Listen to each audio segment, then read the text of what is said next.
আপনি যদি আমাদের চ্যানেলে নতুন হন তাহলে সাবস্ক্রাইব করতে ভুলবেন না কিন্তু, কেননা প্রতি সপ্তাহে আমার লেখা এমনই কিছু রোমাঞ্চকর গল্প আমি আপনাদের জন্য নিয়ে আসি, যাতে থাকে একটু ভয়, একটু রহস্য আর অনেকটাই গল্প। আমার গল্পগুলো শোনার জন্য ধন্যবাদ।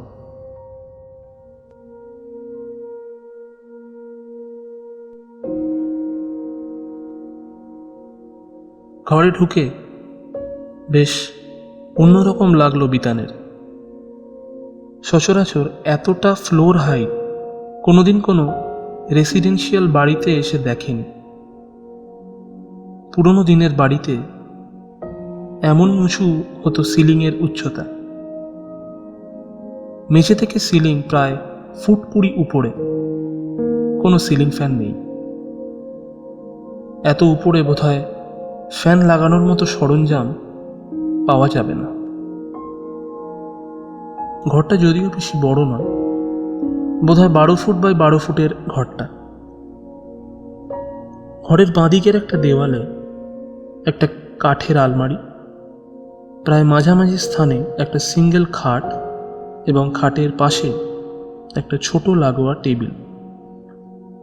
বিছানার থেকে ফুট 4 দূরে একটা টেবিল ফ্যান দাঁড় করানো আছে, বন্ধ সেটা। বাইরে বৃষ্টির পর পরিবেশটা বেশ ঠান্ডা হয়ে গেছে, তাই ফ্যানটা বোধহয় আজ আর সারাদিনে চালাতেও হবে না। দরজার সামনে বিতানকে দাঁড়িয়ে থাকতে দেখে সুরজিৎ বলল, আরে দাঁড়িয়ে আছিস কেন? ভিতরে আসবি তো। পা টিপে টিপে ঘরের চারিদিকে চোখ ঘোরাতে ঘোরাতে ঘরে ঢুকলো বিতান। হাতের ছোট ব্যাগটা বিছানায় রাখলো নিঃশব্দে। সুরজিৎ বলল, নে, বিশ্রাম করে নে, তারপর নিচে আয় চেঞ্জ করে, কেমন? আমি গিয়ে একটু ওই চা জল খাবারের ব্যবস্থা করি। জোর করে হালকা করে হাসল বিতান। তারপর বলল, চা জলের সাথে আবার খাবার জুড়িস না কিন্তু। সুরজিৎ অবাক হয়ে বলল, কেন খাবি না কেন? উপোস নাকি? না, উপোস কেন হবে, সকালে খেয়েই বেরিয়েছিলাম তাই আর কি। মুখটা গম্ভীর করে সুরজিৎ বলল, সকাল গড়িয়ে বিকেল হয়ে গেছে, বাজে বকিস না, নিচে আয়। কথাটা বলে কাঁধে হাতটা রাখলো একবার, তারপর বেরিয়ে গেল ঘর থেকে। খিদে হয়তো পেয়েছে বিতানের, কিন্তু সেটা বলার মতো ইচ্ছে হচ্ছে না। এই বন্ধুর থেকে সে এত নিয়েছে গত 2 বছরে, এখন আর কিছু চাইতে বিবেকে বাঁধে তার। আজ আবার সেই একই কারণে ফিরে এসেছে বন্ধুর কাছে হাত পাততে। বিছানায় বসে মনটা আরো খারাপ হয়ে গেল তার। ভগবান তার সাথে কোন জন্মের প্রতিশোধ নিচ্ছেন সে জানে না, তবে এই চরম বিপদের মুহূর্তে তার এই বন্ধুটি এখন তার ত্রাণকর্তা হয়ে দাঁড়িয়েছে। কলেজের বন্ধুত্ব, দীর্ঘ 15 বছর ধরে বন্ধুত্বটা বন্ধুত্বই ছিল। এখন ধীরে ধীরে সেটা দয়াতে পরিণত হচ্ছে। অবশ্য তার জন্য বেশিরভাগটাই দায়ী বিতানের নিজের কপাল বা ভাগ্য, বা হয়তো কর্মফল। কিন্তু এমন কোনো কর্ম তো সে করেনি যে তার জীবনে এত কষ্ট ভোগ করতে হচ্ছে তাকে। বছর 2 হলো বিতানের সিনিয়র সুপারভাইজারের চাকরিটা আর নেই। সামান্য একটি হিসাব লেখার কাজ বর্তমান বাজারে অনেক কষ্টে জোগাড় করতে পেরেছে সে। টেনে টুনে জীবন চলে যাচ্ছিল ঠিকই, কিন্তু বাদ সাধল ছেলের শারীরিক অসুস্থতা। চাকরি যাবার মাস 2 পরেই ধরা পড়ল রঞ্জনের বুকের সমস্যাটা। রঞ্জনকে খেলতে নিয়ে গিয়েছিল বিতান এক বিকেলে। কিছুক্ষণ ছোটাছুটির পর জ্ঞান হারিয়ে সজোরে মাটিতে পড়ে যায় সে। তড়িঘড়ি হসপিটালে নিয়ে যাওয়ার পর ডাক্তার কিছু টেস্টের পর আবিষ্কার করেন যে হার্টে একটা ফুটো আছে তার। ছেলের বয়স কম, তাই অপারেশন করলে হয়তো ভালো হয়ে যেতে পারে, তবে যত দ্রুত সম্ভব সেটা করে ফেলতে পারলে ভালো, নয়তো বয়স বাড়ার সাথে সাথেই ব্যাপারটা বাড়তে আরম্ভ করবে এবং আরো প্রকট হয়ে আসবে। কোনো মতে সংসার চলছে তখন। ওষুধ কেনারই সামর্থ্য ছিল না, আর অপারেশন তো দূরের কথা। আত্মীয়দের বেশিরভাগই মিষ্টি সমবেদনাটুকু দিয়েই সরে পড়েছিলেন। তখন প্রায় রক্ত মাংসের ভগবান হিসেবে দেখা হয়ে যায় সুরজিতের সাথে। দীর্ঘ 5 বছর পর দেখা, তাই সবকিছু এত বিস্তারিতভাবে বলতে চায়নি সে। কিন্তু বাড়ি নিয়ে যাওয়ার পর যখন নিজের চোখেই পুরোটা দেখল, তখন নিজেই সাহায্যের হাত বাড়িয়ে দিল বিতানের দিকে। নিতে চায়নি বিতান। বিবেক যেন মনের দরজায় মাকড়সার জালের মতো বিস্তার করে আসছিল। কিন্তু ছেলের অবস্থা খারাপের দিকে যেতে আরম্ভ করলো খুব জলদি। বাধ্য হয়ে হাত পাতল বন্ধুর সামনে। সেই তখন থেকেই বন্ধুর সাধ্য মতো এবং কখনো কখনো সাধ্যের বাইরে গিয়েও সাহায্য করেছে বিতানকে। ছেলের হাসি মুখটা মনে পড়তে দুফোঁটা জল গড়িয়ে এলো বিতানের চোখ থেকে। সবে জীবনের 8টা বছর পার করেছে বেচারা, বাকিটা যাতে দেখতে পায় তার জন্য অবিরাম চেষ্টা করে যাচ্ছে তার বাবা।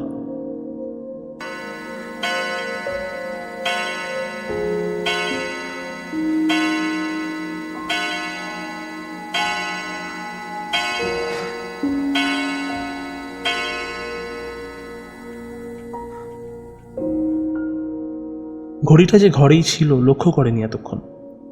ঘড়ির ঢং ঢং শব্দে চোখে পড়ল সেটা। আলমারির ছায়ায় ঢেকে গেছিল সেটা। 5টা বাজছে সেখানে।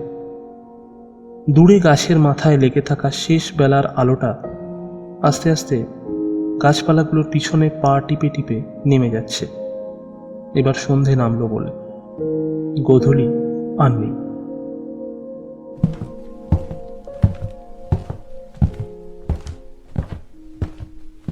সিঁড়ি দিয়ে ধীর পায়ে নিচে নেমে আসছিল বিতান। সুরজিতের গলা শুনতে পেল। কই রে, আয় তাড়াতাড়ি, চা ঠান্ডা হয়ে গেল।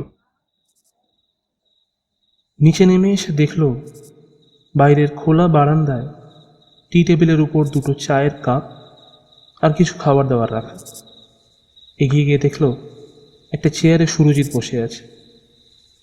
হাতে ধরা সিগারেটটা অ্যাস্ট্রেতে রেখে বলল, বস বস, ঠান্ডা হয়ে গেল। হালকা করে হেসে সামনের খালি চেয়ারটাতে বসে পড়ল বিতান। সন্ধ্যের অন্ধকার আগেই গ্রাস করেছে চারিদিক। হালকা একটা বাতি জ্বলছে বারান্দায়। চায়ের কাপটা হাতে নিয়ে বিতান বলল, তুই বানালি? আর কে বানাবে বল, এখানে আমি একাই। বেশি হইচই ভালো লাগে না বলেই তো এলাম। আর তাছাড়া অন্যের হাতে রান্না বান্না খুব একটা ভালো লাগে না, তাই যতক্ষণ পারছি নিজেরটা নিজেই করে নিচ্ছি। বলতে বলতে আর একটা সিগারেট জ্বালালো সুরজিৎ। বাঁ পাটা ক্রমাগত নাচিয়েই যাচ্ছে এক মনে। কিছু চিন্তা করছে বোধহয়। একটু অন্যমনস্ক থেকে সে আবার বলল, 2 দিন থাকবি তো নাকি? হ্যাঁ থাকবো। কথাটা বলে আবার বিষণ্ণ হয়ে গেল বিতানের মুখটা। তার মুখের দিকে তাকিয়ে বিবেকের কামড়ের ব্যথাটা বোধহয় বুঝতে পারল সুরজিৎ। জিজ্ঞাসা করল, রঞ্জন কেমন আছে? কথাটা শোনার জন্যই বোধহয় অপেক্ষা করছিল বিতান। কারণ নিজের মুখে যেচে টাকা চাওয়ার ক্ষমতা তার আর নেই। চোখ দুটো ক্রমাগত লাল হয়ে উঠতে থাকলো তার। পিছনের জলকণাগুলো এসে ক্রমাগত ধাক্কা দিচ্ছে চোখে। আর বোধহয় থামতে পারবে না। চোখের থেকে জল গড়াতে দেখে সুরজিৎ বুঝল ব্যাপারটা আরো বিগড়ে গেছে। চোখটা নিচু করে সে বলল, ভাবিস না, আমি যতক্ষণ আছি রঞ্জনের কিচ্ছু হবে না, ভয় পাস না। কি বলছে ডাক্তার? চোখের জলটা মুছতে মুছতে বিতান বলল, রঞ্জনের শ্বাসকষ্টটা মাঝে মাঝে মারাত্মক আকার নেয় রে। অপারেশনের জন্য ডাক্তার প্রায় 1.5 লক্ষ টাকার দরকার বলেছে।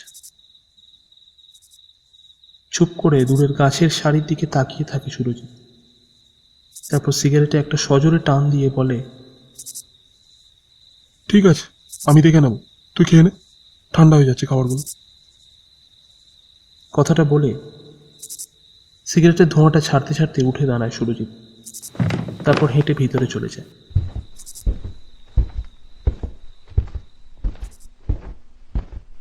বিতান আর সুরজিৎ, তাদের বন্ধুত্ব সেই কলেজের ফার্স্ট ইয়ার থেকে। তারপর কলেজ শেষে দুজন দুই জীবিকায় চলে যায়। অবশ্য সুরজিতের ঠিক জীবিকা নয়, পারিবারিক ব্যবসা আছে ওদের, ওষুধের ব্যবসা। সেটাই দেখাশোনা করত সুরজিৎ। বাপ ঠাকুরদার অগাধ পয়সা রেখে গেছেন তার জন্য। বিয়ে করেনি এখনো সুরজিৎ। মাঝে মাঝে একটু একলা সময় কাটাতে তাদের এই পৈতৃক বাগান বাড়িতেও আসে। তবে যখন শেষ দেখা হয়েছিল তখন বলেছিল কলকাতার বাড়িটা বিক্রি করে দিয়েছে আর এখন এখানেই সেটেল হয়েছে। অনেকবার আসতেও বলতো বিতানকে, কিন্তু সাংসারিক চাপ আর চিন্তার জাল কেটে নিজের জন্য সময় বার করা খুব মুশকিল। আজও আসার দরকার হতো না, কিন্তু তার বন্ধু ছাড়া তাকে এই মুহূর্তে সাহায্য করার মতো কেউ নেই। তাই এসেছে বিতান। সুন্দরবনের এই বাগান বাড়িটা তার দাদু কিনেছিলেন 1926-এ। অবশ্য তখন এটা শুধুই জঙ্গলের একটা অংশ ছিল।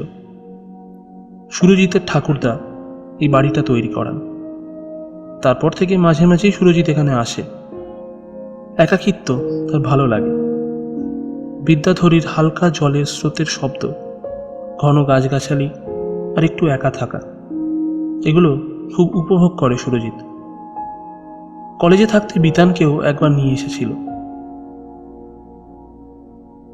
দূরে গাছপালার আড়ালে অন্ধকার জগৎটার দিকে তাকিয়েছিল বিতান।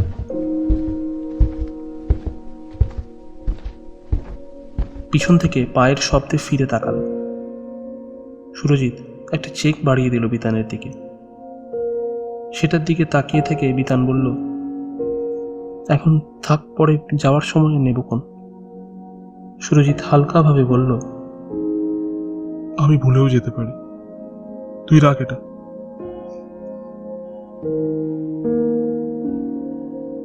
কাগজের সামান্য একটা টুকরো, তাও সেটা হাতে নেওয়ার সাথে সাথেই বুকের ভিতরটা ভারী হয়ে গেল কয়েক গুণ। হাতে নিয়ে চুপ করে থাকলো পিতা। সুরজিৎ তার মানসিক অবস্থা বুঝতে পেরে বলল, উপরে গিয়ে রেস্ট নে, একটু পিঠটা বিছানায় ঠেকা যা।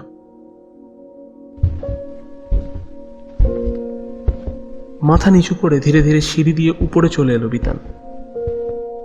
ইচ্ছা হলো ছিঁড়ে টুকরো টুকরো করে ফেলে দিতে চিকটা, কিন্তু না, ওটাই এই মুহূর্তে তার ছেলের ভাগ্য নির্ধারণ করছে। বড্ড ঋণী হয়ে যাচ্ছে বন্ধুর কাছে। ভাবতে ভাবতে ঘরে ঢুকলো বিতান। ঘরটা বেশ অন্ধকার হয়ে গেছে। দেওয়ালে সুইচ বোর্ডে সুইচটা টিপে আলো জ্বালালো। হালকা হলদেটে আলোয় উজ্জ্বল হয়ে উঠল ঘরটা। বিছানায় গাটা এলিয়ে দিয়ে উপরে সিলিংয়ের দিকে তাকিয়ে থাকলো বিতান। বড্ড নিস্তব্ধ হয়ে গেছে চারিদিকটা। ঝিঝি ডাকছে বটে, তবে তেমন জোরে না। তারাও যেন হাঁপিয়ে পড়েছে কোনো কারণে। খোলা জানলাটা দিয়ে হাওয়া ঢুকছে হালকা করে। হঠাৎ দেওয়ালের হলুদ আলোটা দুবার দপদপ করে উঠে নিভে গেল। ঝিঁঝির ডাক যেন আরো ধীর হয়ে এলো সাথে সাথে। ঘরে হুট করে একরাশ অন্ধকার এসে বাসা বেঁধে ফেলল। বোধহয় লোডশেডিং হলো। প্রত্যন্ত গ্রাম, তার উপর জঙ্গল, হতেই থাকে হয়তো এমন ঘটনা। নিচ থেকে ভেসে এলো সুরজিতের গলা, দাঁড়া, আমি বাতি নিয়ে আসছি, লোডশেডিং হলো। বিছানা থেকে নামতে গিয়েও গলার শটটা শুনে থেমে গেল বিতান। থাক, বেকার নিচে গিয়ে লাভ নেই। চোখটা অজান্তেই দরজার কাছে গিয়ে পড়ল বিতানে। দরজার বাইরে কেউ দাঁড়িয়ে আছে। অন্ধকারে মুখ দেখা যাচ্ছে না যদিও, তবে অবয়বটা বোঝা যাচ্ছে। বিছানা থেকে নেমে এসে বিতান বলল, কি রে, বাতি কই? কোনো উত্তর এলো না। ছায়াটা দাঁড়িয়ে থাকলো অন্ধকারের মধ্যেই। বিতান ব্যস্ত হয়ে বলল, আয় ভিতরে আয়। না, তাও ঠিক একইভাবে পাথরের মূর্তির মতো দাঁড়িয়ে আছে সেটা। বিতান এবার এগিয়ে গেল তার দিকে। সাথে সাথেই সিঁড়ির দিকে চলে গেল সুরজিৎ। বিতান অবাক হয়ে গেল, এগিয়ে গেল দরজার দিকে। দরজা দিয়ে বেরোতেই যাচ্ছিল, তাকে চমকে দিয়ে একটা লণ্ঠন হাতে ঘরে ঢুকলো সুরজিৎ। কি রে, কার সাথে কথা বলছিলি? বিতান বড় বড় চোখ করে তাকিয়ে থাকলো তার দিকে। আমতা আমতা করে বলল, এত তাড়াতাড়ি বাতি নিয়ে চলে এলি? সুরজিৎ আশ্চর্য হয়ে প্রশ্ন করল, এই তো সবে এলাম, কি ব্যাপার বলতো? বিতান এড়িয়ে গেল কথাটা। বিশ্রাম নেই, মাথায় অজস্র চিন্তা, তার উপর খিদেও পাচ্ছে একটু। কি দেখতে কি দেখেছে তার বন্ধুকে বলে বিব্রত করার দরকার নেই। সেটাই বলল, ওই নীলিমা ফোন করেছিল, কথা বলছিল। সুরজিৎ বাতিটা বিছানার পাশের টেবিলে রেখে বলল, চল একটু ছাদে যাই, হাওয়া দিচ্ছে বেশ। বিতান যে ঘরে আছে সেই ঘরের পাশ দিয়ে চলে গেছে ছাদে ওঠার সিঁড়ি। তাই ঘরটা দোতলায় অবস্থিত। দোতলায় তার ঘরের পাশের সিঁড়ি ছাড়াও সিঁড়ি পেরিয়ে একটা ঘর আছে।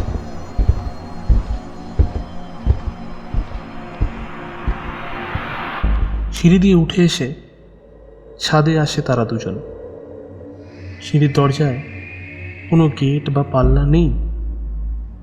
বিতান সুরজিতের দিকে তাকিয়ে বলল,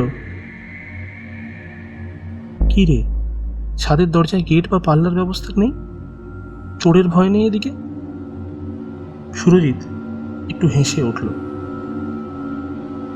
জঙ্গলের এদিকটায় মানুষজন বাঘের ভয় আসে না, তাও তুই চুরির ভয় পাচ্ছিস? এবার আরো বেশি ভয় হলো বিতান। রাতে চোর না ঢুকে যদি বাঘ ঢুকে পড়ে তখন কি হবে? সুরজিৎ বোধ হয় পরবর্তী প্রশ্নটা জানতো, তাই বলল, ভয় পাস না, বাঘ আসবে না, কথা দিচ্ছি।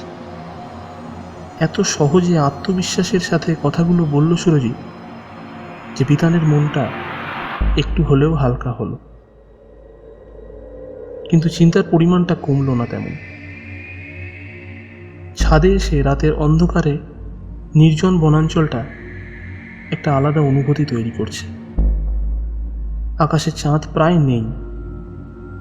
সরু তুলি দিয়ে যেন একটা সাদা দাগ কেটে দিয়েছে কেউ আকাশের গায়ে। ছাদে কিন্তু কোনো রেলিং বা প্যারাপেট ওয়াল নেই। অন্ধকারে ছাদে একা ঘোরাঘুরি করা তার মানে একদমই নিরাপদ নয়। হালকা হাওয়া দিচ্ছে। নদীর উপর থেকে হাওয়াটা স্থলভাগে আসছে। বিতানকে চুপ করে থাকতে দেখে সুরজিৎ বলল, কি রে, এত চুপচাপ হয়ে গেছিস যে? আগে তো এমন ছিলি না। প্রশ্নের উত্তরটা যদিও সুরজিৎ জানে, তাও কথাটা বলে বন্ধুকে একটু হাসানোর চেষ্টা করল। না, কোনো ফল হলো না। তাই চুপচাপ আবার আগের মতোই দাঁড়িয়ে থাকলো দুজনে। বিতানের এবার নিজেকে বেশ স্বার্থপর মনে হলো, তাই নিজে নিস্তব্ধতা ভঙ্গ করে সে বলল, তোর ব্যবসা কেমন চলছে? সুরজিৎ থেমে থেমে বলল, হ্যাঁ, ভালোই চলছে। তারপর আবার নিস্তব্ধ সব। একটা বয়সের পর বোধহয় আনন্দের স্মৃতিগুলো ফ্যাকাশে হয়ে আসে। তখন হয়তো অতি প্রিয় মানুষের সাথে কথা বলতে গেলেও কথা খুঁজে পাওয়া যায় না। কিছুক্ষণ চুপ করে থেকে সুরজিৎ বলল, রাতে আমি খাবার এখনো তৈরি করিনি, এখনো তো বেশি রাত হয়নি, সবে সন্ধে। তোর যদি একা থাকতে অসুবিধা না থাকে তাহলে আমি একটু বাইরে যাই, গ্রামের বাজার থেকে ঘুরে আসি। বিতানের তেমন অসুবিধা নেই, বা হওয়ার কথাও নয়, তাই মাথা নাড়িয়ে সম্মতি জানালো শুধু। সিঁড়ি দিয়ে নিচে নামতে নামতে পাল্লাবিহীন ছাদের দরজার দিকে আরও একবার তাকালো বিতান। আর এসব ভ্রান্ত চিন্তা ডেকে লাভ নেই। ঘরে ঢুকে গেল বিতান।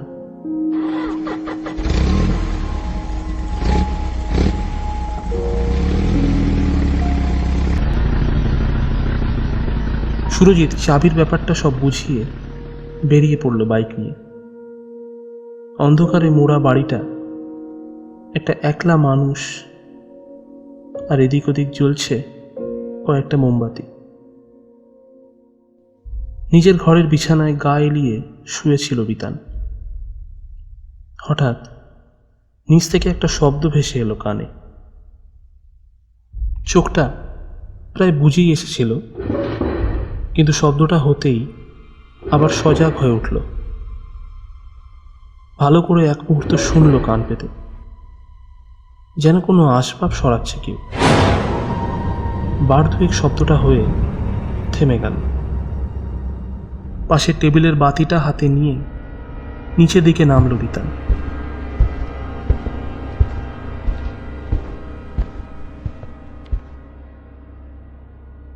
নিচে টি টেবিলের উপরেও একটা মোমবাতি জ্বলছে।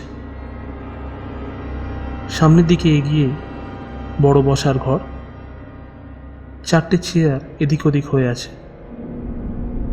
আশ্চর্য তো, শেষ যখন দেখেছিল তখন তো এমন ছিল না। এগুলো সাজানো ছিল সুন্দর করে পাশাপাশি।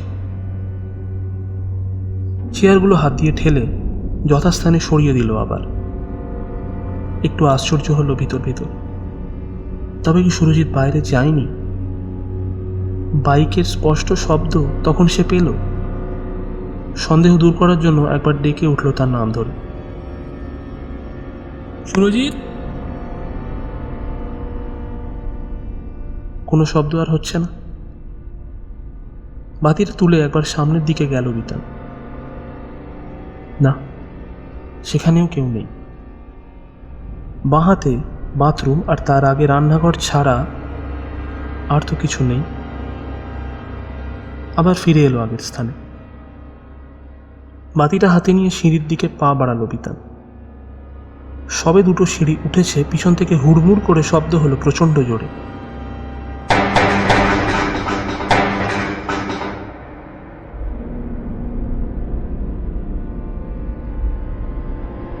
নিস্তব্ধ বাড়িতে শব্দটা যেন প্রতিধ্বনিত হয়ে ফিরে এলো বার কয়েক। হতভম্ব হয়ে গেল বিতান। পর মুহূর্তেই একরাশ ভয় যেন দুম করে এসে বুকের ভিতর ধাক্কা দিল একবার।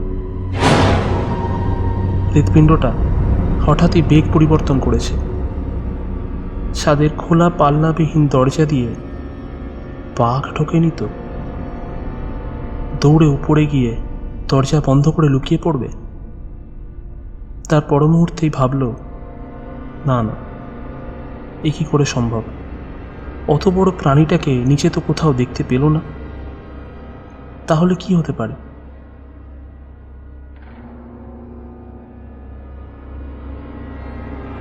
আজ শুনলেন গল্পের প্রথম অংশ।